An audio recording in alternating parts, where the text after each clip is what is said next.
everyone, and welcome back to the Water Online Show, powered by Water Online, the leading online destination for the water and wastewater market. My name is Travis Kennedy, publisher here at Water Online, joined as always by my colleague and best friend, Mr. Worldwide, Kevin Westerling, chief editor here at Water Online. Kevin, we have another blockbuster episode of the Water Online Show all lined up at our fingertips and ready to roll. Yeah, we do. Can we back up? Best friend? Yeah. That's new.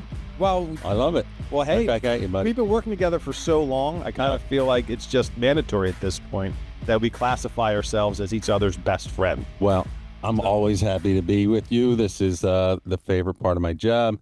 And we have another great interview lined up. I'm excited to get to it. Yeah, we might even let Fred into our wolf pack of friendship here, depending on how this interview goes, right? So before I get to introduce our special guest for the episode, I want to give a quick rundown as to what it is specifically we're going to be talking about. And the topic today is going to be water reuse. So a growing number of utilities and municipalities across the U.S. are exploring water reuse strategies as traditional water supplies become scarcer and communities seek resilient solutions to that issue. But at the same time, many states have limited or undefined regulations around water reuse infrastructure to meet the increased need that they are facing. That's why a first-of-its-kind guide is currently being created for states that want to develop and implement practical water reuse rules, regulations, and standards to fit their community needs. This is one of a kind, Kevin. Mm-hmm. There's nothing else out there like it. It's not only first, but it's the only one of a kind. So the WateReuse Association, in collaboration with other water industry partners, is funding the new State Water Reuse Regulatory Guide. Brown and Caldwell, our friends at Brown and Caldwell, Kevin. Yeah. Everybody knows them. Everybody loves them. One of the best. Well, get this. They were selected to oversee the project in collaboration with Hazen, also known as Hazen and Sawyer. We were relieved to know that Sawyer did not go anywhere.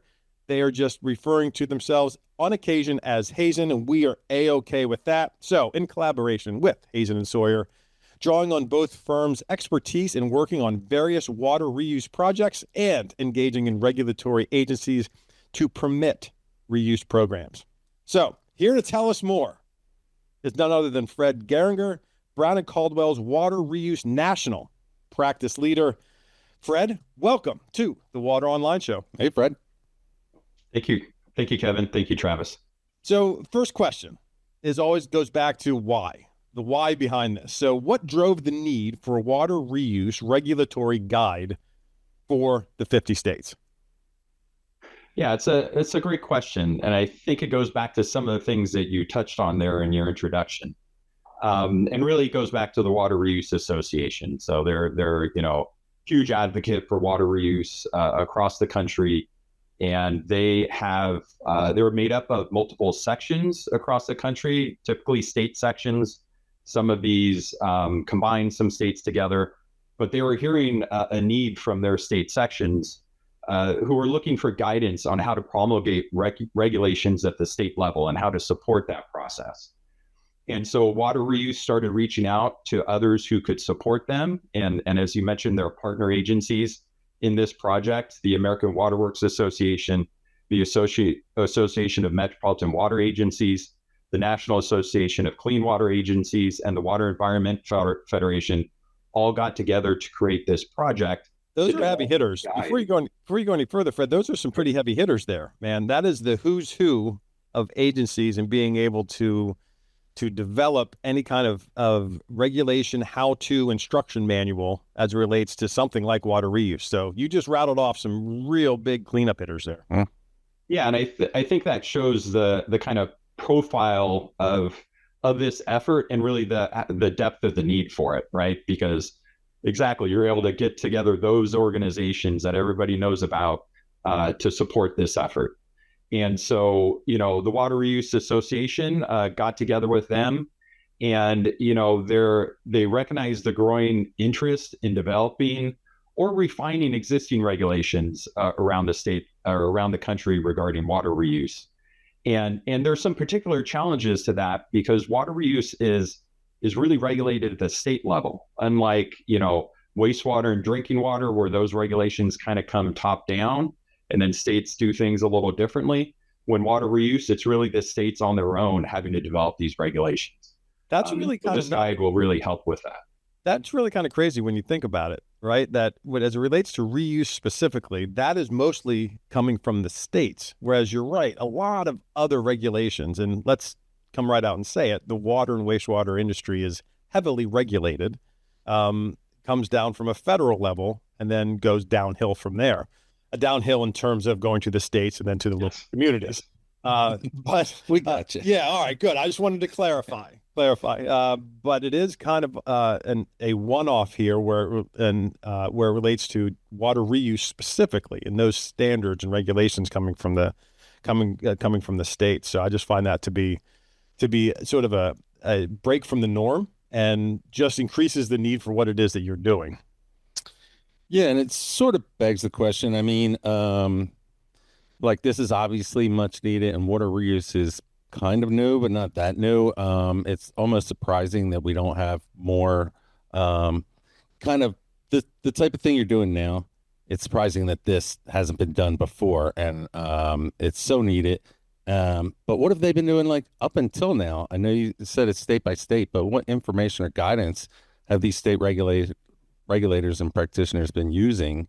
And then how does that differ from this forthcoming regulatory guide and how that will be adapted by states? We'll take those questions one at a time. So, yeah, go ahead. Yeah, don't mean to throw too much at you, Fred, but we just have a lot to learn. Yeah, no worries. Yeah, I mean, so when, so kind of the scenario you're bringing up is say a state wants to develop a reuse regulation of some kind. Yes, that's what we're saying. What do they do to do that process, and what do utilities within that state maybe do to support that? Mm-hmm. And really, they look and see, well, what have others done? What is out there existing already to give you a starting point? Because there are states out there who have non-potable reuse regulations, potable reuse regulations. So you don't have to completely reinvent the wheel. But because those regulations are developed at the state level, they don't necessarily translate perfectly over to other states. And each state has kind of its own situation, its own, regulatory structure for its how it implements regulations right within the state. And so that all has to be factored into consideration. But you can look at other states. So like California's recycled water regulations, non-potable recycled water regulations, were used as a model for many other states out there to develop their own. California and then Arizona, Colorado, and some others have developed direct potable reuse regulations. And certainly other states are going to be looking into those regulations. We'll look at those as models. But again, there's always an interest in kind of fine tuning it and doing it a little different for your state, just because the situation's a little different. So Is it fair to say there's like 50 different ways to do this? If there's 50 different states, or is it pretty Potentially. Simple? Okay. Potentially, yes. Got it. Understood. Because I figured like the Southwest might have some commonalities that might make that sort of a one-off, where universally the 4 or 5 states in that area could utilize the same thing, and then maybe the same in the Northeast. But I'm no expert on it. You are. So you're saying that potentially it could be 50 different ones, which is an extraordinary undertaking when you're trying to accomplish what it is that Brown and Caldwell and you specifically are trying to accomplish here. So I want to talk a little bit about the process of it. Like, how did we even get here? So if I was to harp in on that one-term process, what is the process that Brown and Caldwell and Hazen and Sawyer are using to develop the guide itself? Yeah, so, we had to think about that a lot. And we are trying to leverage, existing information that's out there as a starting place. The experiences that others have had in developing regulations within their states. And so we put together our team of experts at Brown and Caldwell and Hazen and Sawyer. And then we have a couple other former regulators on the team as well, or individual contractors that joined, and put together this team to really work on this guide. And then the WateReuse Association has also assembled a technical advisory committee that includes their representatives from themselves and their partner organizations, as well as other experts from utilities, regulatory agencies, and consulting firms who are we get to bounce ideas off of them. We come up with an approach, we present it to them, and they give us feedback, and that allows us to modify it and fine tune it. Additionally, we're having workshops as a part of this project to get feedback from the water reuse community as a whole. So we had a virtual workshop in, I believe it was November 2025, where anybody could sign up and join in. We presented some basic information about the project, the direction we're going on the guide, and solicited input from them. And then we have an in-person workshop coming up in March at a conference. So that's in a couple months now. And then we are also having focus groups to solicit input from specific groups that we want to hear from. So, this guide is geared towards, water utilities, consulting firms, and others who are trying to implement reuse projects and need to engage with regulators on the development of these regulations. Sure. We felt it's very important to get the input from the regulators. So we had focus groups to get their feedback on, what's important to them in regulatory development. What are the constraints and limitations they run into? What are their priorities? So that we can then better inform the water reuse community about how to engage with them. You say regulators, and I think of Young Guns, where they go, regulators, mount up. So every time you mention that, that's what's popping into my head. But I understand which regulators you're talking about. But I am kind of curious. From what I understand, this is going to be available in May, right, through the WateReuse Association.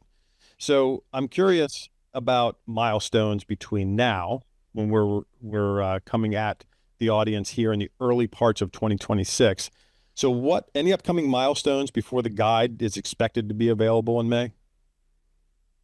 Yeah, that's a good question. There's still a lot. We've done a lot of work, but there's still a lot more work to do in the remaining months of the project. And so we do have another focus group that we're having coming up soon. That one, I talked about one focusing on the regulators. We have a focus group that's going to be looking at like water utilities and others who have engaged in the regulatory development process to get feedback from them on what went well and maybe what could be improved, so that we can use that to inform the guide. We also have, I mentioned the in-person workshop that's coming up in March. So that's going to be a really important one for us, because that'll be, unlike the virtual one we did a few months ago, we'll be in person at the Water Reuse Symposium in Los Angeles in March. And there we'll be able to present sort of a draft version of what's going to be in the guide. And so we'll then be able to solicit that feedback from the community, and then we'll take that information back, incorporate it into the guide, and that'll feed into the final deliverable that we give to water reuse. So that interaction, that workshop is going to be really important for us. There's a lot of input going into this, isn't there? This isn't just some kind of guide that you're putting together at the last minute. There's a lot of research that's gone into it. There's a lot of input coming from a lot of different associations or regulators or association trade shows, conferences that you're going to. The water reuse one coming up in March in Los Angeles. There's a lot behind this. I just think it's extraordinary how much momentum you have behind this and how many resources that you were able to tap into to put it all together. I think it's an amazing thing. Yeah, it's been a great project to work on. Yeah. Right. And you mentioned a couple times the water reuse community. So I wonder, does that also entail the people that have yet to start with water reuse and are interested in getting into that game? Oh, definitely. I mean, that's what this guide is to support. It's intended for those who want to implement reuse projects. They don't yet have regulations in their state to do the type of reuse that they want. And so how do they go about getting those developed? Because that's one of the, that can be a challenge to implementing a reuse project, is do you have the right regulatory framework there so you know what to do? So yeah, it's exactly intended to support those kinds of people. Right. And then so following on that, what do you see as the next big opportunity for more states or municipalities to consider water reuse approaches or projects? Well, I think it's, especially these days, we try to think of things more bigger picture, more sustainably, more holistically. And it's sort of that one water concept, right? Where there really is no such thing as new water. All water gets used over and over again. It rains in the mountains, flows through the river, goes out to the ocean, evaporates off, and then that cycle repeats, right? And then we use the water along the way too, and then put it back in. So there really is no new water, and we need to approach it with that understanding. And I think potable reuse provides a lot of opportunities in that way, because it allows us to achieve a lot of goals at the same time. It can help us, with increasing populations and economic growth from like data centers and things like that. Gives us a new resource, a water supply to satisfy those needs. It also has the advantage of being more drought resistant than many other water supplies, because people are always going to be flushing their toilet. There's always going to be that water supply that's going to the wastewater treatment plants that eventually would get treated and then used for either non-potable or potable purposes. It can help protect the environment from wastewater discharges, because now instead of discharging a treated wastewater effluent to the environment, which still, even if it's treated, it can still have impacts. Instead of doing that, you're treating it to a level where it can be used for a beneficial purpose. And there's also opportunities for regional coordination. We're seeing that here. I sit in Los Angeles, and in Southern California, we're seeing lots of interest in regional coordination on these types of projects, because that's really, water challenges are really regional challenges, and they need to be approached that way to come up with effective solutions. Yeah, I often wonder why water reuse isn't employed more broadly, but I do also realize that there are a lot of challenges involved, especially if you were to consider, say, direct potable reuse. But what would you say are some of the biggest water reuse challenges for communities? Yeah, I think some of the biggest challenges, and I touched on it a little bit a minute or two ago, but the lack of state regulations can be really a big challenge. Of course, that's what this guide is attempting to address, because that creates a lot of uncertainty around projects. It can even prevent projects from going forward at all. But even if projects are allowed to move forward under, a regulatory process that wasn't really created for water reuse, then you don't really know how that's going to end up, because the framework isn't there, sort of the outline of how to do it, and how you're going to be able to satisfy the concerns of the regulators to permit a project isn't established. And so having, just that certainty set in place, that'll allow utilities to invest in reuse more easily. I think another challenge, and it's one that's common to, across the country in many different areas, is the affordability issue. Because these projects, building new infrastructure projects are expensive. And these projects have to compete with many other projects. We're in a situation where there's a lot of aging infrastructure. There's a lot of needs that need to be upgraded, not just in the water space, but in, transportation and all sorts of areas. And so having the funding to support these projects and the potential impacts on the ratepayers, the customers that the water utilities have, is also a big challenge. I mean, it's always something you have to take into account, right? What the ratepayers are going to be not only paying as it relates to the treatment of water or the reuse of water, but what they're going to think and say, right? Those are the constituents of they're the customers of the companies and municipalities that we're trying to help here with this water reuse regulation guide here. So anything else you'd like to share about what you're working on when it comes to water reuse? Is there anything else out there in the ethosphere that we haven't covered yet related to this specifically? Well, I mean, at Brown and Caldwell, we're doing a lot of different work to support our clients on water use in the water use space. And so, we have the good fortune to be supporting the Metropolitan Water District of Southern California on their water reuse program. We're on the program management team, and they're looking at an ultimate build out of potentially 150 million gallons per day for their potable use program. It'll take some decades to get there. I mean, that's an extraordinary amount. I was going to say that planning, and there's the potential for that to include direct potable use as well. So that's a really exciting project. We also help support our clients with the operations of these facilities. Okay. So that's kind of like, oftentimes there's a lot of focus on, building a new facility, providing that water supply. Yeah. And then it's kind of like, once it's up and running, it kind of gets forgotten a little bit. Peace. Yeah, sometimes. Good luck with it. We'll see you on the flip side.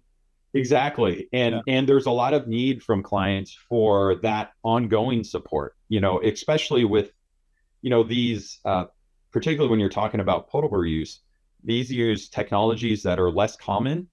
We call them advanced water treatment technologies. So that's membranes, that's ozone, that's UV advanced oxidation.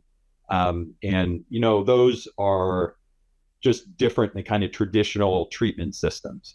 And so because of that, those advanced technologies, oftentimes clients need more support in how to operate those. And there's opportunities for optimization of those treatment systems. And so that's a service also that we're working to provide our clients.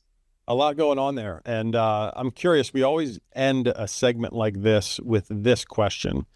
It's the BFNS, the best first next step. So if I'm a municipality or even a state representative that is working on water reuse for your area, your municipality, or your state, what is the best first next step they can take to utilize the benefits and see the benefits of what it is that you're putting together? Who should they call? What should they do? Where should they look? What's the first step? You're saying regarding the outcome of this particular project? Yes, correct. Mm-hmm. Yeah. So like you mentioned before, so in May, we'll be finishing the guide. It'll be shared with or finalized with the WateReuse Association. The WateReuse Association is going to be making this guide available to its membership, as well as the members of its partner organizations. Yeah. So really through the WateReuse Association, this guide will become publicly available for broad use. And so that's really that'll be the key place to go to get the end product. Yeah.